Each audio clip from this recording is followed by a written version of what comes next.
పాకిస్తాన్ ఆచరిస్తున్న ఉగ్రవాదం ఉద్దేశపూర్వక యుద్ధ వ్యూహమని ప్రధానమంత్రి నరేంద్ర మోదీ పేర్కొన్నారు. భారత్ ఆ వ్యూహాన్ని తిప్పికొట్టడానికి గట్టిగా బదిలిస్తుందని స్పష్టం చేశారు. గుజరాత్ పర్యటనలో భాగంగా పలు అభివృద్ధి కార్యక్రమాలకు శ్రీకారం చుట్టిన ప్రధాని అనంతరం సీమాంతర ఉగ్రవాదాన్ని పోషిస్తున్న పాకిస్తాన్ను మరోసారి హెచ్చరించారు. దీనిపై వివరాలు.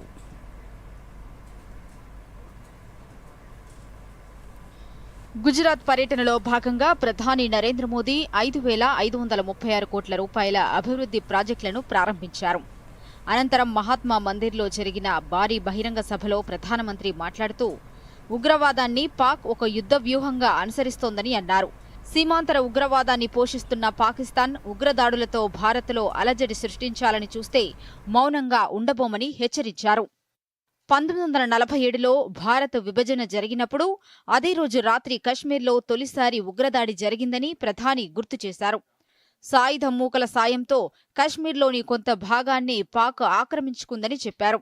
ఆ రోజున ఉగ్రవాదులను ఏరివేసి ఆక్రమిత కశ్మీర్ను తిరిగి స్వాధీనం చేసుకోవాలన్న సర్దార్ వల్లభాయ్ పటేల్ సలహా విని ఉంటే భారత్లో ఉగ్రదాడుల పరంపర కనిపించేది కాదన్నారు. కానీ అప్పటి ప్రభుత్వం ఆయన మాట వినలేదన్నారు. అప్పటి నుంచి పర్యాటకులు, యాత్రికులు, పౌరుల లక్ష్యంగా ఉగ్రదాడులు జరుగుతూనే ఉన్నాయని చెప్పారు. పహల్గాంలో జరిగింది కూడా అందుకు ఉదాహరణగా మోదీ పేర్కొన్నారు. 1947 में जब मां भारती के टुकड़े हुए, देश के 3 टुकड़े कर दिए गए और उसी रात पहला आतंकवादी हमला कश्मीर की धरती पर हुआ। मां भारती का एक हिस्सा आतंकवादियों के बलबूते पर मुजाहिदों के नाम पर पाकिस्तान ने हड़प ले लिया. పాక్లో ఉగ్రవాదుల అంత్యక్రియలకు ప్రభుత్వ అధికారులు హాజరై ప్రభుత్వ లాంఛనాలతో జరిపించారని ప్రధాని మోదీ ఈ సందర్భంగా గుర్తు చేశారు. ఆ దేశ ఆర్మీ కూడా వారికి సెల్యూట్ చేసిందని ఆరోపించారు. ఉగ్రవాదం అనేది పరోక్ష యుద్ధం కాదని, పాకిస్తాన్ యుద్ధ వ్యూహమని ఇది రుజువు చేస్తోందని తెలిపారు. దానికి తగినట్లే స్పందిస్తామని హెచ్చరించారు. భారత్ ఎవరితోనూ యుద్ధం కోరుకోవట్లేదని, తాము శాంతంగా ఉండటంతో పాటు ఇతరులు అలాగే ఉండాలనుకుంటామని తెలిపారు. కానీ పరోక్ష యుద్ధంతో భారత్ బలాన్ని పరీక్షిస్తే సహించేది లేదని హెచ్చరించారు. పాకిస్తాన్ హింసను పెంచుతుంటే భారత్ అభివృద్ధిపై దృష్టి సారించిందని మోదీ అన్నారు. 1960 ఇండస్ వాటర్ ఒప్పందాన్ని ఉదాహరణగా చూపిస్తూ గతంలో జరిగిన తప్పిదాలను వివరించారు. జమ్మూ కాశ్మీర్ నదులపై నిర్మించిన ఆనకట్టలను శుభ్రం చేయకుండా దిగువ గేట్లను మూసివేయటం వల్ల ఆనకట్టల సామర్థ్యం 2-3% పడిపోయిందన్నారు.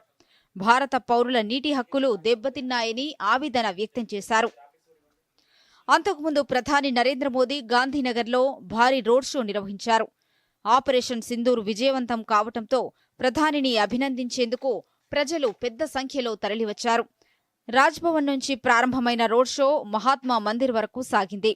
రోడ్డు పొడవునా వేలాదిగా బారులు తీరిన ప్రజలు త్రివర్ణ పతాకాలతో ప్రధానికి స్వాగతం పలికారు.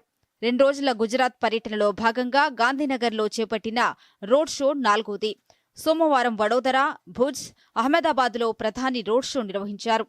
గత నెల 22న జరిగిన పహల్గాం ఉగ్రదాడికి ప్రతీకారంగా సైన్యం నిర్వహించిన ఆపరేషన్ సింధూర్ సక్సెస్ తర్వాత తొలిసారి సొంత రాష్ట్రానికి వెళ్లిన ప్రధాని మోదీకి ప్రజలు బ్రహ్మరథం పట్టారు.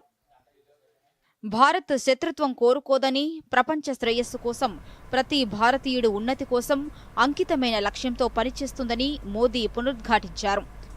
ఆపరేషన్ సింధూర్ ఉగ్రవాదంపై భారత్ పోరాటంలో కొత్త అధ్యాయాన్ని రాసిందని, శాంతి, అభివృద్ధి, స్థిరత్వాన్ని కాపాడే ప్రతిజ్ఞను దేశం కొనసాగిస్తుందని తెలిపారు. Bureau report, Doordarshan news.